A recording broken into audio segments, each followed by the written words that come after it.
So Nice. I think it's not just closing the deal. I know it's not just closing the deal. It's earning the trust, and it's being a friend and an advocate for that person and letting them know, like, the minute the deal's signed and you get paid, it's not over.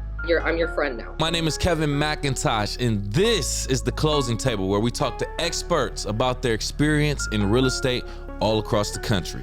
Let's go.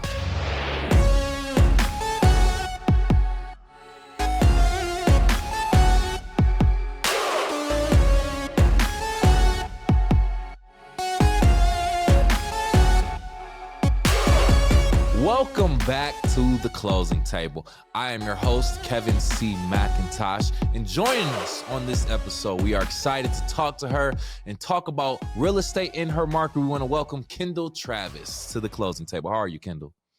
I'm good. How are you, Kevin? I'm doing just fine. Thank you for asking, and thank you for accepting our invitation to be a guest here on The Closing Table. We appreciate that. Well, I appreciate you finding me. Well, thank you. Thank you.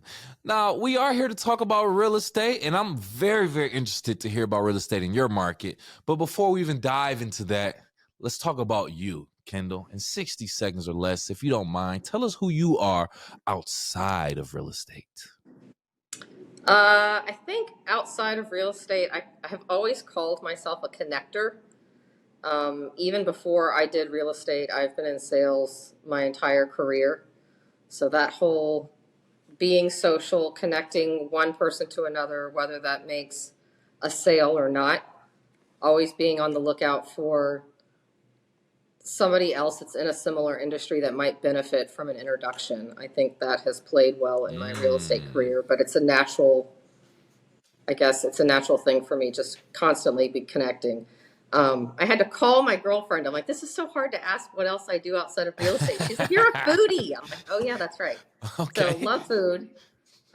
There's lots of great restaurants here in Dallas. I also lived in New York City for 13 years. There's tons of great restaurants there. I guess I'm a student of life and other things outside of real estate. I listen to a lot of other podcasts about a lot of other subjects. So I'm constantly trying to learn about other things. I think it helps me not only become a better realtor, but a more educated person, just in different walks of life and things that are going on. Right. I'm a wife to my wonderful husband. We've been married for 3 years, and a stepmom. I've got a 16-year-old son, stepson, which is new for me because I don't have kids.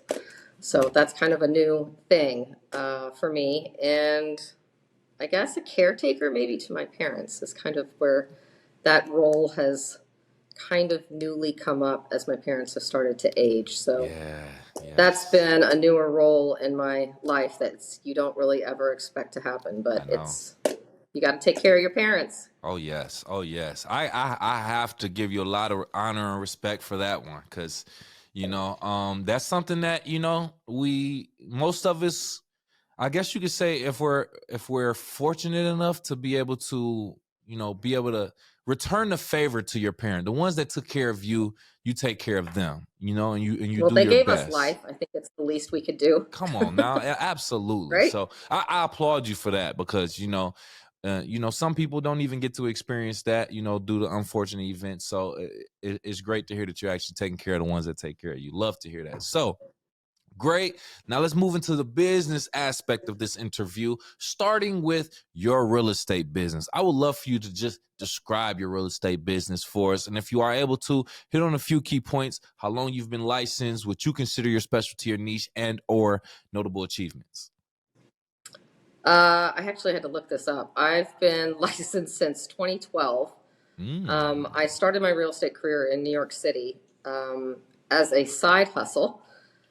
And I was in sales and kept getting questions. I was selling for Regis, the little ready-made offices. And I kept getting questions. People that were moving to New York City said, oh, I just got moved here by my company. I need to open an office. By the way, do you know a realtor? So after the third person asked me, I was like, you know what? I need to get my license. This is ridiculous. So I got my license, did it as a side hustle. It turned into a full hustle.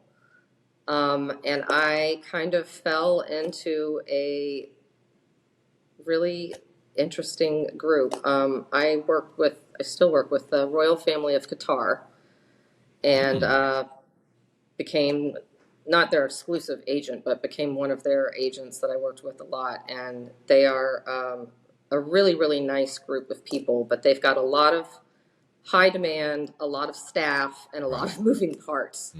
So that's how I kind of got started in real estate in New York. And I just went full time doing it because that was just a full time job working with them. And then I left New York after a while. We can get into that. I spent 13 years. It was a total hustle. It was super fun, but it's just money isn't everything. And my parents started getting sick. I'm from here, from Dallas originally. So I came home to take care of my dad. And I just was here and became friends with all these wonderful women that were supportive of me. And I said, you know what, this is a really fun place. Maybe I should just get my license in Texas and see if I should give this a shot. So I started my real estate career over again about 3 years ago. And it's taken me a while to build it up, but I think I'm getting my stride here in Dallas. And it's been surprisingly hard to break into this market.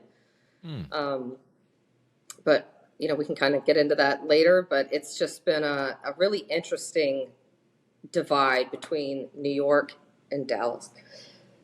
You'll have to excuse me. I have this tickle in my throat. You're perfectly fine. Interesting notes so far. So from Dallas, spent 13 years in New York, started off as a side hustle with being a real estate agent, turned into a full hustle, and then you eventually migrated back to your hometown of Dallas. Yes. Real quick, if you don't mind, what would you say are some of the notable differences, which I feel like are a lot, but the main differences in the real estate market between New York or whatever part of New York you were in specifically and Dallas? I only did New York City. Okay. The huge difference between New York real estate and Dallas real estate is there are no the realtors in New York, you do not write the contracts. So you negotiate the deals in New York, and then you request the attorney's information, and then you send the general details to the attorney. This is the negotiated price. These are the terms, and the attorneys write all the contracts. So that's how I grew up knowing real estate. And then I moved to Texas, and in Texas, you write all of your contracts. They're called promulgated forms, all these fun forms. And you have to, it's fill in the blank, but there's a lot of forms here in Texas. So that was a huge awakening for me.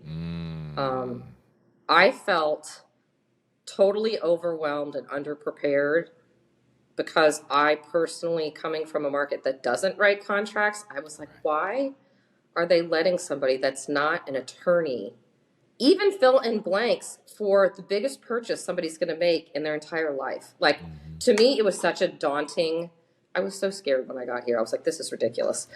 But you get used to it. Everybody else does it. And, you definitely check your P's and your Q's and dot your I's. And I run all my contracts by a transaction coordinator.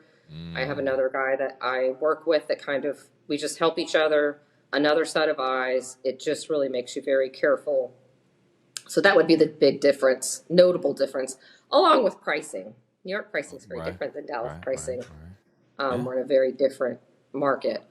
Additionally, New York, it's pretty much all condos, co-ops, high-rises, which is why that's my specialty here in Dallas, because that's all I've ever done. You can't buy a house with a white picket fence on Fifth Avenue. So, yeah.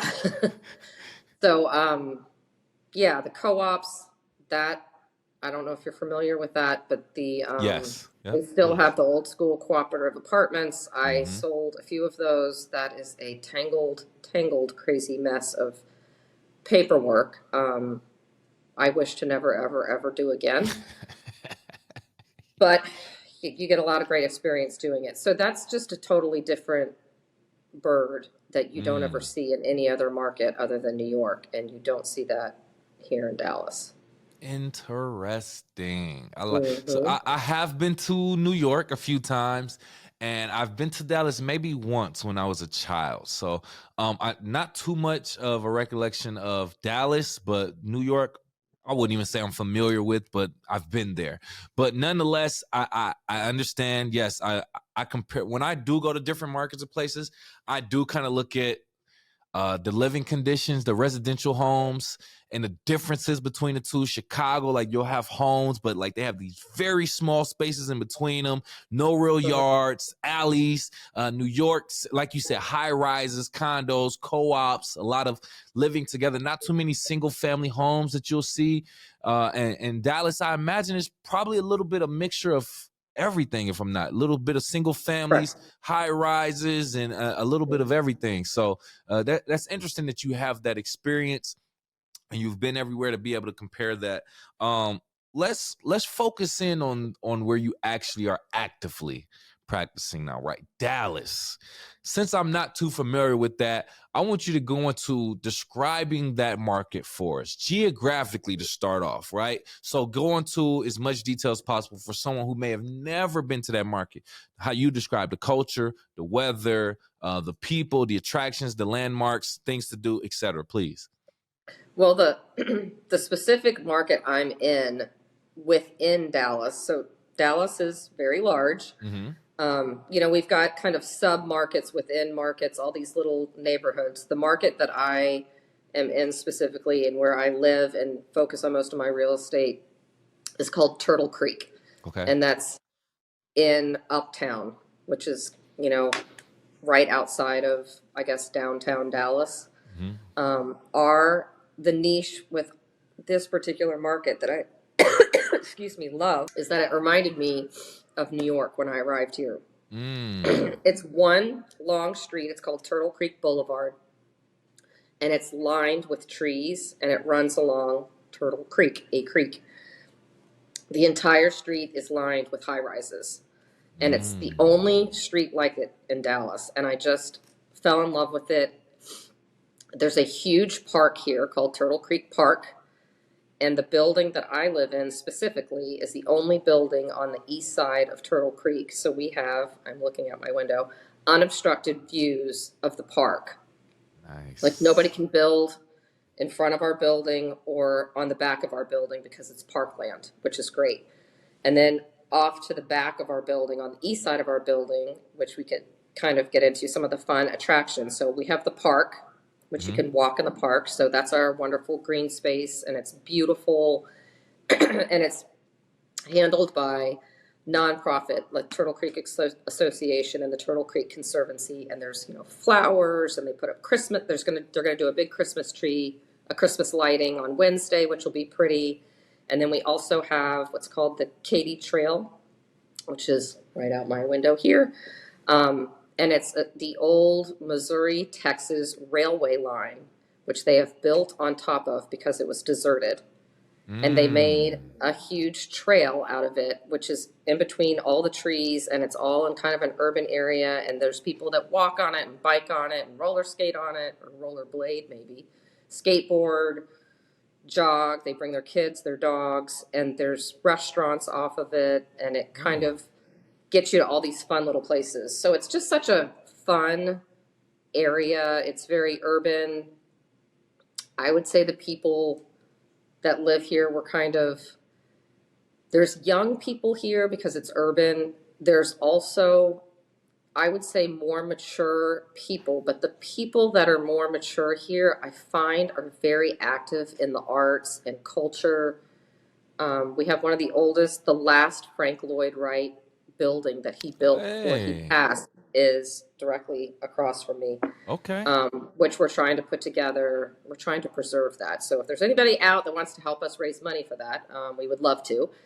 But a lot of people here, I find that, they're going to the ballet, the symphony, they're very active in the arts, which I think is just another great addition kind of in an urban lifestyle that people enjoy taking advantage of what the city has to offer. Beautiful. Beautiful. I love that. I feel like you just took me to Dallas a little bit, or at least with Turtle Creek. You took me there because as you're describing, I'm running down the trail that you talked about. Would you say Yeah. the Missouri Texas Trail? I'm running down the trail. Yeah. I'm looking at the places that's around, looking at the creek, and I feel like I'm in the high rise that you described and looking out at the park. So you did a great job describing that right now. Didn't even talk about the fact that great weather. I mean, being in Well, Michigan yeah, where that's I am right very now, and you being from New York, I know we know about the winter. So compared to that, the weather's great. As far as great sunny, warm weather, I should say at least. But thank you for taking us down that roller coaster description and describing it for us. So let's get into some of the economics of it, right? Talk about some of the data, the information that you have real estate wise in that market. Average price points, days on market, sale to list price, anything that you have for us, please share.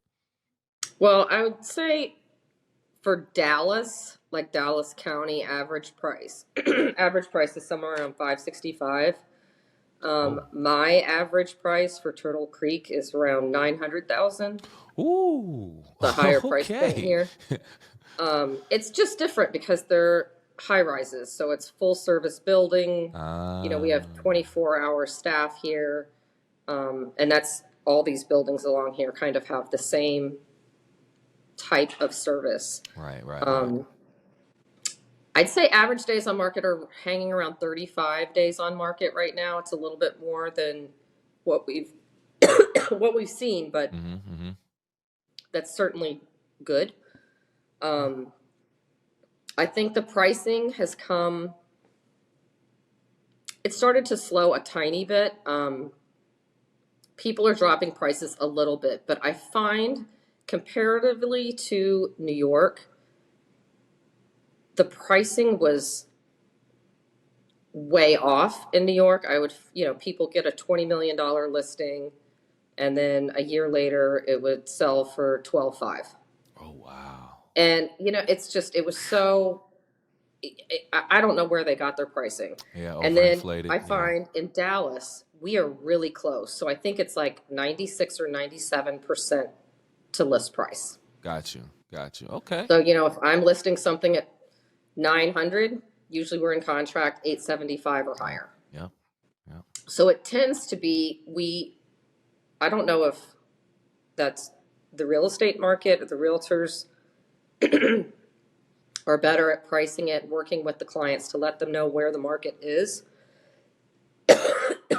I don't really know. I like where Gotcha. but that's been a big wake up call for me that I'm like, okay, at least we're a little bit more reasonable, and that the expectations that you're setting for the seller are not going to be like, oh, I thought I was going to get 900, and you get an offer for 450, and you're like, what? Yeah, So that's embarrassing. we're real close to list price to sell price, which is that's good. Good. It's consistent market here. Correct. That's exactly what I was going to say. It seems like that market, all the agents are there pretty much, on par with pricing things just about right, just about where, they know people are going to go and get it. New York, I feel like that's one of those markets like California where you really just kind of upselling based off the brand, if I want to say, like just the fact that it's New York, right? You got a lot more opportunities there for whatever you want to pursue over wherever the case may be. And then in California, for an example, I mean, the brand name again is California. You got the lovely weather and everything else that goes into it, but you're really just paying for that. If you ask me, now this is coming from someone who's lived in Michigan all his life. Maybe you feel a little bit different, but I feel like the prices are overinflated just based off the brand of the city. What say you? That I think it's also there's a lot more international buyers, at least in my experience in New York. Good point.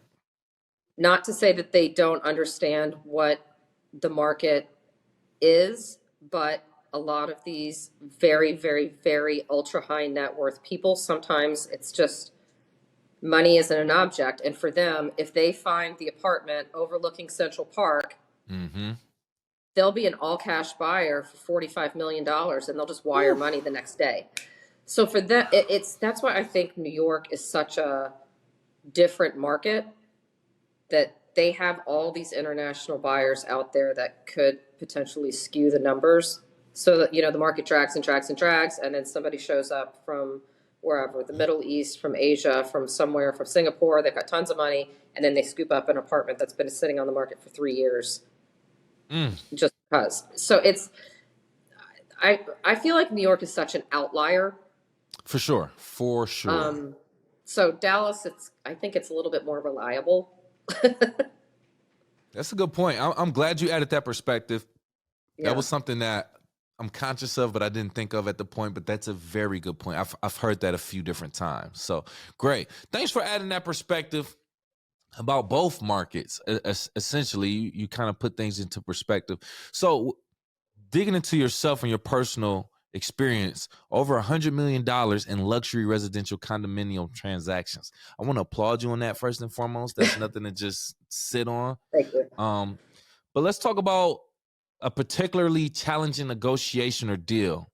Whether your attention to detail or service-oriented approach made a significant impact, turning a complex situation into success for your client. You have anything to share on that note? I mean, I looked at that and I was like, every single one. Every deal needs massaging. I can give you an example of one in particular, which was, I think, like the second deal I did in New York. Yeah. It was 4 apartments in one building in one purchase. And it was with the royal family of Qatar. We negotiated. And by the way, I'd had my license for like 5 seconds. It was crazy. But I had to pretend that I was super experienced. Correct. Thank God my brother is amazing. And he's also a real estate attorney. But we negotiated the entire deal with these very, very experienced agents working for the developer. Got to a price. Everything was great. We're ready to send out everything to the attorneys to start the contracts. And my client changed their mind. Just kidding. I didn't want the A units. I want all B units. So we're going to renegotiate the entire deal. Wow. So I had to go back to the agents.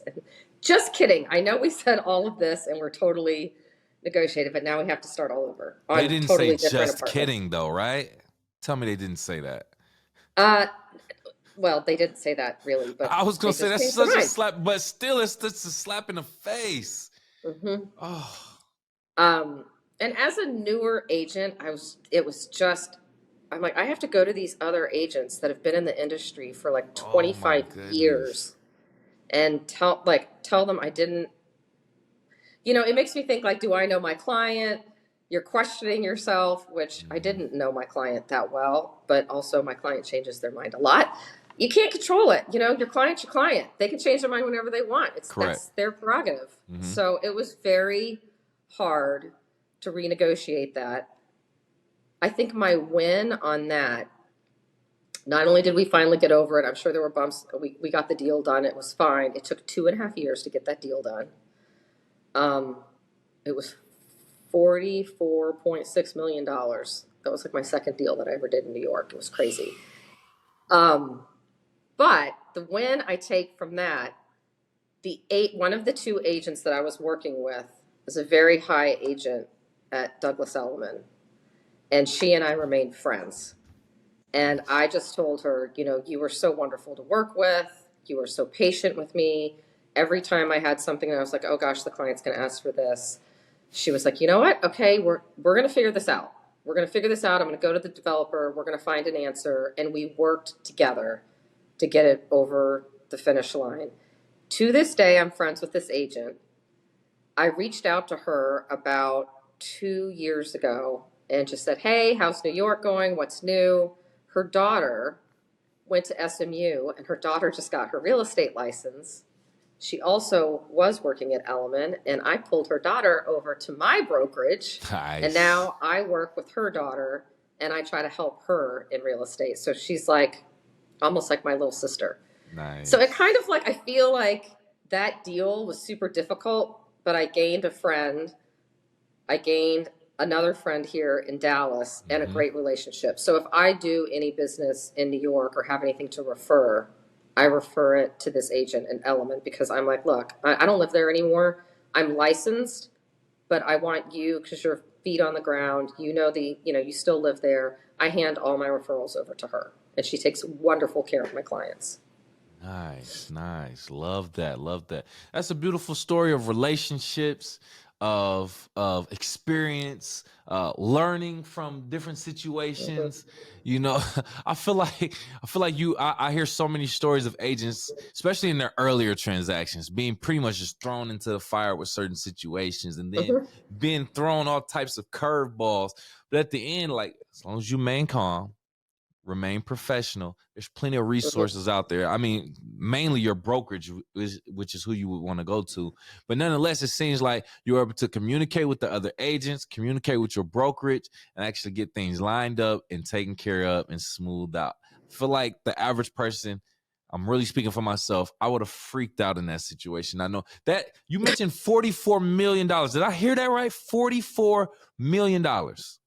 44.6. Okay, even higher. So I would have freaked out knowing there's so much more money on the line. I wouldn't know what to Yeah. do, but that goes to say you were built for this. You were built for this, and it shows in your success and how long you've been doing this. So congratulations, great job with that. Thank you. Since we are talking about two different markets, Dallas and New York, whether this next question is pertaining to these two markets or not, let's talk about relocation. I imagine, and you Yeah. talked about this earlier, you probably had people relocating to New York or maybe even relocating to Dallas from wherever they are.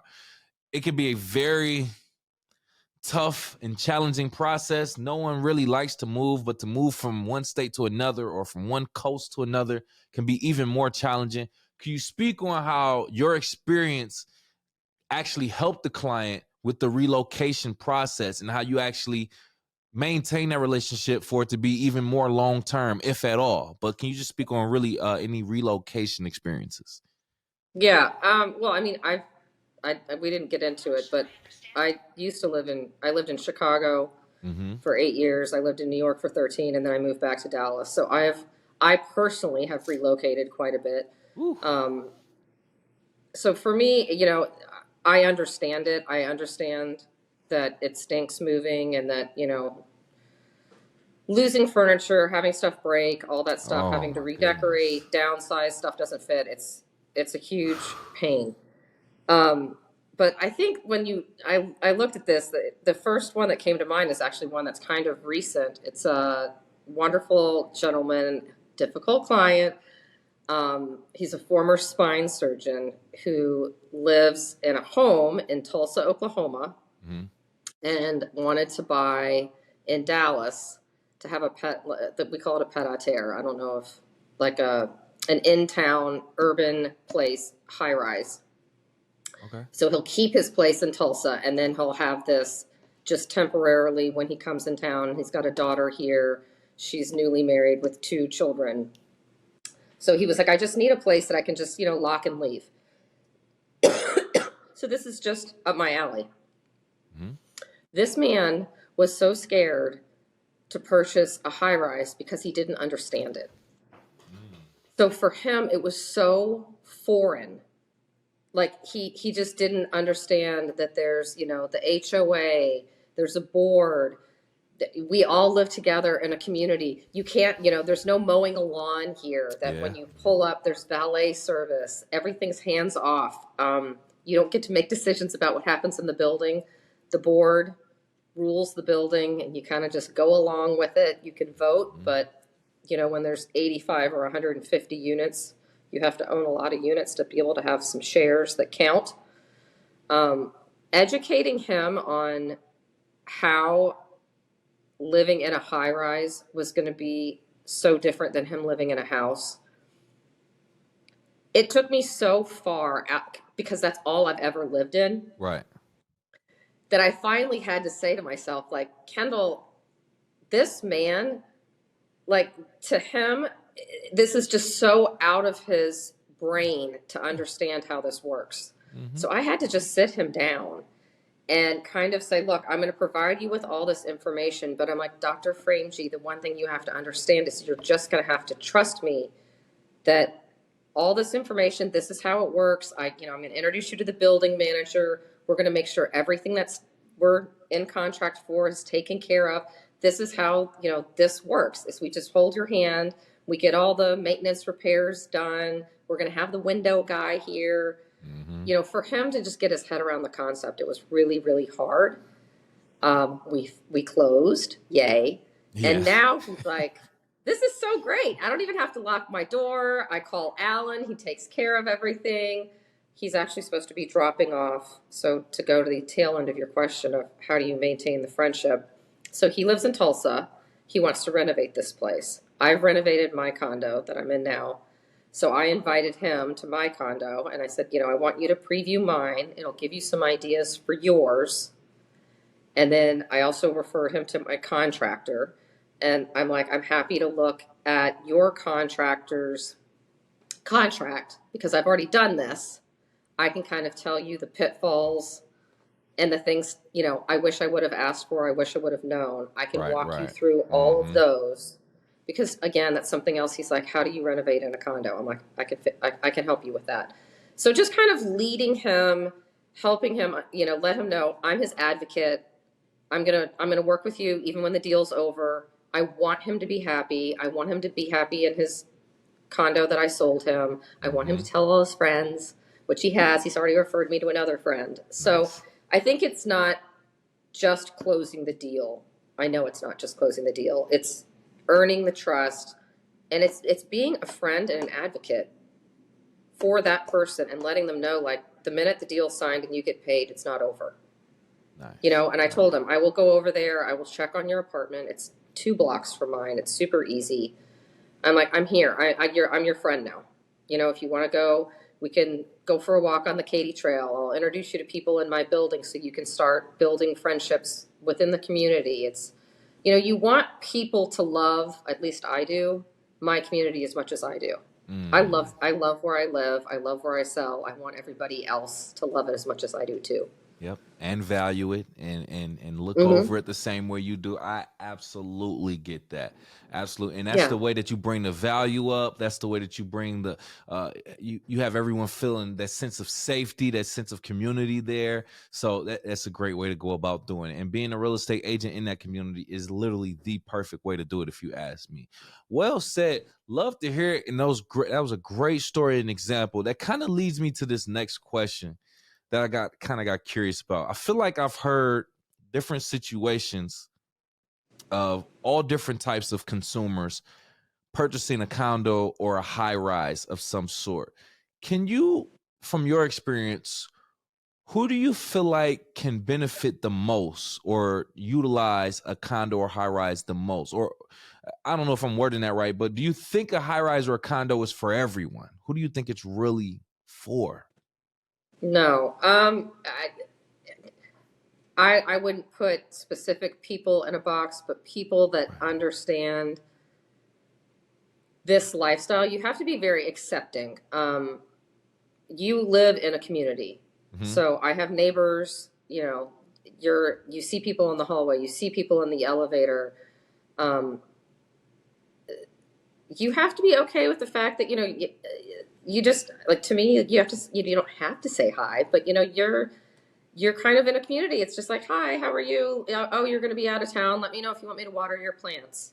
We have staff that'll do that too, but be nice to your neighbors. We literally live all together. I've got 6 people in my hallway that we all are in one hall that you see together. So I think if you enjoy that sense of community and you live, close by, there's a lot of social activities that happen. You have to have a personality type, I think, where you're social and you enjoy running into people. You can have people over for dinner that are your neighbors. I mean, to me, that's the perk. Like, I love that we can go up to 7F and have drinks with, Judy, and I love it. But it's a certain type of person. And I think also the whole, like I had explained, the board, not being able to have the power to do all the things like in your house, like, oh, I want a new roof. Like, well, you can't do that in a building unless you want to pay for our roof, which is going to be about $2 million. So it's just kind of like being able to vote for things that need to be, the driveway needs to be refinished and there's special assessments for that. Or, the HOA has to go up, based on inflation and we've got to pay the staff more. There's a certain type of person that is accepting of that. You know, you pay for these services, and a lot of people tell me, like, I can't believe how much you guys pay in your HOAs. And I'm like, well, we're paying for service. You know, I pull Correct. up my car and I have 3 guys that come and take my groceries out from the back of my trunk. Is there anything else I can get for Oh, you? They roll wow. it into the end of the elevator for me and push it down the hall. You know, it's a Oof. great service to have. Yeah. But you pay for it. Correct. Pros and So I cons. don't know. It's a mix between, I would say, urban people that like to, you know, walk out the door.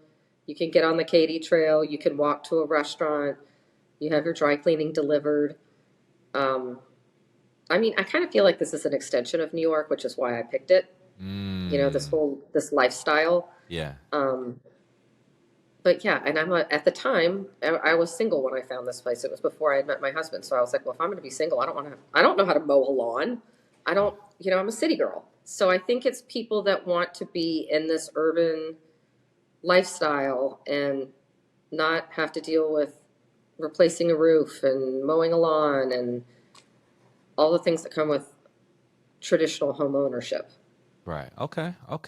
Yeah, I would agree with that. I feel like a lot of people go through life cycles of home ownership where maybe when you're young and you're first purchasing your home, depending on where you live, obviously, you may be used to, hey, I wanna have a lawn, I wanna cut the grass. I'm still able to cut the grass. Let's cut the grass. I'll do some of the yard work myself, et cetera, et cetera. Then as you get older, your kids, you know, move out of the home and, you know, it's just you and your significant other if you have that. Then you start to say, I don't necessarily know if I have the time or energy to cut this grass or to shovel the sidewalk. So then you eventually start to feel like I see a lot more value in those condos, those high rises and things like Yeah, that. So absolutely. that's why I was curious as to, you know, who you would say. And I like that response because it's not for anyone specific, but it's just it ultimately depends on where you are in your life and what you want to do and what you want to pay for, essentially. So I get it. Yeah. I get it. There's a Texas law, since we talked about different laws in different states, that I looked up, and I just want to inquire with this real quick with you because I saw that you posted this. The Texas law requires information about brokerage services disclosures concerning representation and consumer protection. I feel like that's very, very important, but it's interesting to see that Texas required this. I'm not sure if every state does, but can you explain what this disclosure covers? And how do Yeah. you personally ensure that your clients not only understand but comprehend the information on that disclosure? Well, it was, yeah, I don't know if they do it in every state, but Right. in New York, when I left, I think we did do these, but they weren't super prevalent. So I think it was kind of to each their own. In Texas, you have to. There's no ifs, ands, buts around it. I think it's fairly easy. I mean, I just tell people, I'm like, it's a disclosure. This is not a contract. I'm just disclosing information to you. By law in Texas, we're required to do it, and I think it's a great education and piece of information to utilize with a new client to walk them through. These are all of your rights. This is what my duties are as a realtor to provide to you. These are, you know, if I'm working for you as an agent or an intermediary, it walks through all of these different disclosures. And it's a great conversation piece just to explain to them, these are all the things that you should be expecting of me. And then these are all the things that you can expect from if you're a buyer, if you're going to be selling, if you're a sub agent, which Dr. Frame's a great example. The gentleman that I sold the pet a terre to didn't want to sign a buyer's rep with me. And I said, okay, well, if you don't want me to represent you, I do need you to sign the disclosure for the information about brokerage services, but I went through what's called a sub-agent. If I am not representing you, I work for the seller. So the listing agent and I will work together to come up with a price for you. Wow. Does that sound fair to you? And he was like, no. So I was Exactly. like, don't you want me to work for you where I represent you? So I think a lot of people that aren't super familiar with real estate don't understand all of the terms, and that they get scared to sign some of these forms if they don't fully understand them. But Correct. if you can explain them and properly and say, look, I work for you. I am your fiduciary. It is my job to get you, the best deal, the most information I can, provide you with all the information so that you can make an informed decision. So I always tell them, I am just here to execute the deals and provide you with the information. You are in charge of making all the decisions. Right. I don't make any decisions for my Correct. clients. I present them with the information. If you ask my opinion, I can tell you one way or the other, but you're not going to be under any obligation to sign anything that you're not comfortable with. So I think the information about brokerage services is actually great. It's a great starting point to have a conversation, and it shows that you're educated, that you care, and just saying, hey, I just need you to initial that we've gone through this whole thing. Do you fully understand all these different points that we're going to go through? What my role is, what your role is, what your rights are. Like, it really, I think, sets the tone in an initial meeting or interaction that Texas real estate, we kind of have our stuff together here, but it's just like, okay, if you want to talk about the case, but it's just like, we're going to be upfront. You know what you're getting. Yes. Yes. And we're going Yeah. to explain it to you, and you're going to sign it, and cool. I think it's a great thing. It's a great talk point. Yeah, no, I think it's very spot on, especially in today's current situation with the lawsuit with National Association of Realtors, and people just starting to realize or starting to question, what am I really paying for? Like, why am I paying this agent? Or what are they really doing? What are my rights? That disclosure, when I saw it, I said, this is good to talk about. And this is good that Texas even has this. Now, like I said, I don't know if every state has it. I imagine they don't, not all of them, but maybe in some sort of way, different agents in different states have to give somewhat of a degree of this information to their clients. But that document itself, with it being something that you can actually hand a client, they can keep for record, they can look over it, understand. If they have any questions, go back to you and talk about it. I think that is very, very valuable, very, very important, especially in today's market. So thank you for explaining that for us also, Kendall. We appreciate it. I want to talk about, lastly, the luxury market and the effects of the current market and pandemic, right? So you've been in Dallas, you say 3 years doing real estate, which is essentially since the pandemic, right? So with that being said, you focus on luxury and high rise. My first question to you is, do you feel the luxury market is affected at all by economic trends or cycles, such as the inflation and buyers not necessarily being in the market as much? Is the luxury market in real estate affected by that, or is it pretty much steady because it's a different class of people? I would say it is affected. I think the people that are purchasing in this neighborhood, I mean, I've had a lot of cash buyers on these deals. So that wouldn't, the rates don't necessarily affect them, but I have felt a slowdown. So I think what happens is maybe they have the money to buy, but if somebody, I mean, it depends on each individual situation, but if somebody has $1 million in cash, maybe because of what's happening, there's uncertain economic times, somebody that has a lot of money is going to make a smart fiscal decision and say, do I need $1 million condo? You know what? Maybe I'm going to wait a year. We're going to see what's going to happen.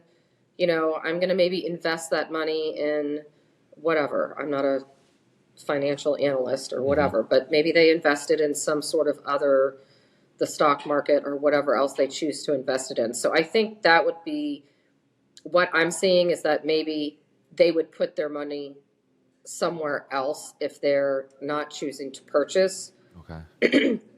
Although this market also in Dallas, I find, is a little odd because we don't have a ton of high rises here. We do have a huge influx of people moving here from New York, Chicago, California.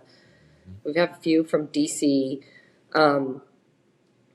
They generally move to these high rises, but I kind of feel like most of the big push has come.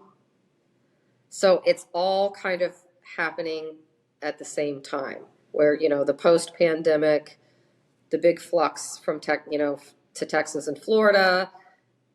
And then now there's, some potential uncertainty.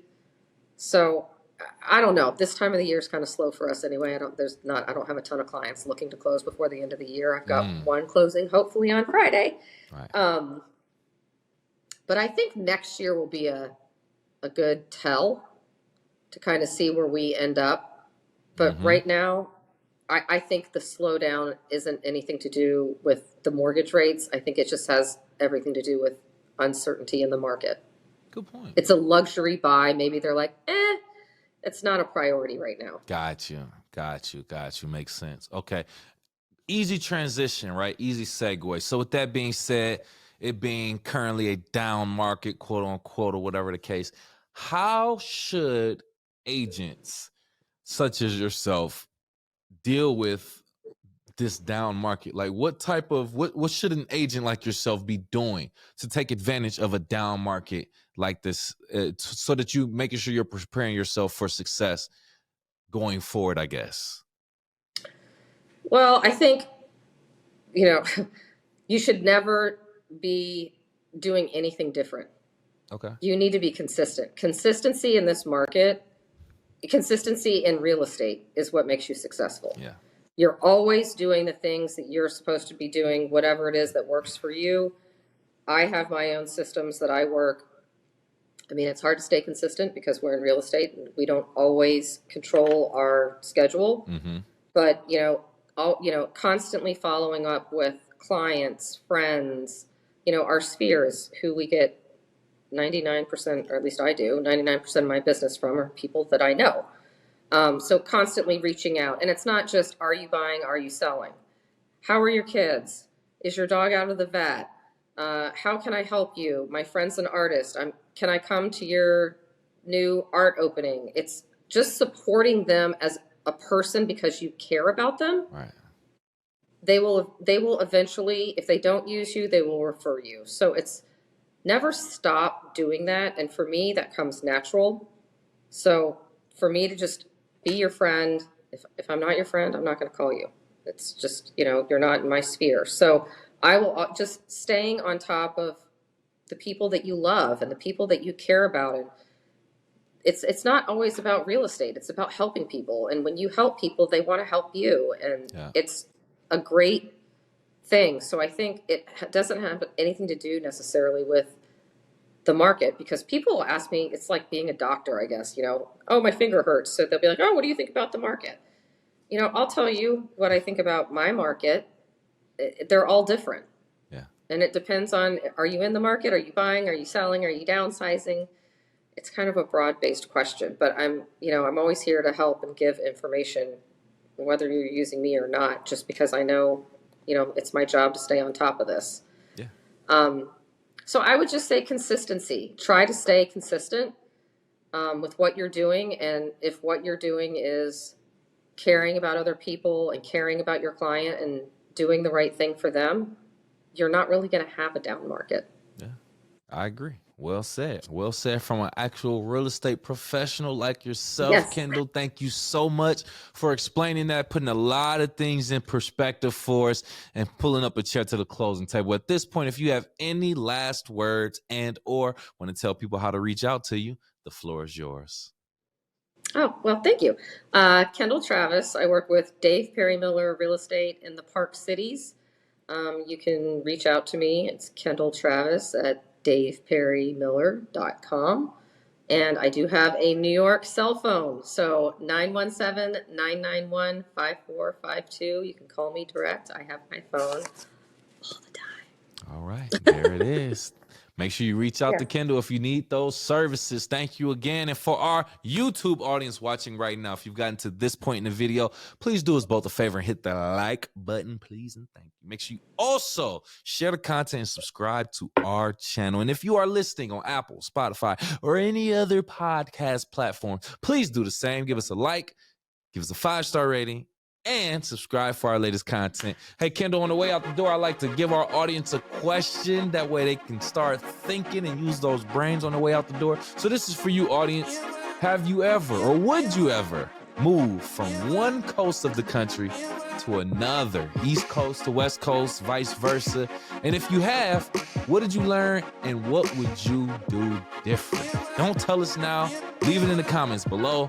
Besides that, I'll talk to you next time.